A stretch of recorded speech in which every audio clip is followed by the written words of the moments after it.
Do not love the world. An admonition from heaven in the scriptures, and yet how regularly it is ignored by almost everybody. Because this is how it goes for the few people that God actually rescues who are up for it one day. What happens? God heals you, and that after having rescued you, and He delivers you, and He cleans you up and puts you back together and gets you ready for life again, but this time real life with depth and breadth and understanding and gratitude above all things.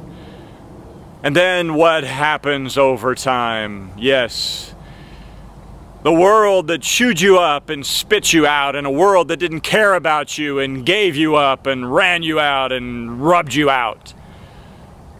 You go back to, having been put back together significantly and amazingly by God, you think that you can win the world this time. You can win the battles of the world. What beat you before won't beat you now. You're wiser and smarter and better and stronger and more able.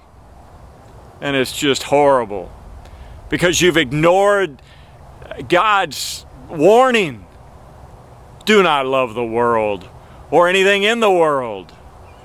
But off you go to try it again. And you know, I feel so bad for God, who works so hard for people and has almost all of them betray Him and go do the world again with some new trinkets and new talents they think they've got that they learned from God.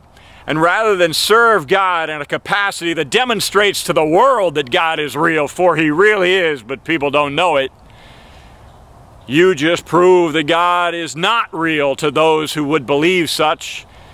And the lie perpetuates, and you become yet another person who serves Satan to prove to people that God is not real and that the world is it. What a great sadness. You know, Demas and others, for they so loved the world that they abandoned Paul and the truth and the others throughout the ages, and those ages have not stopped.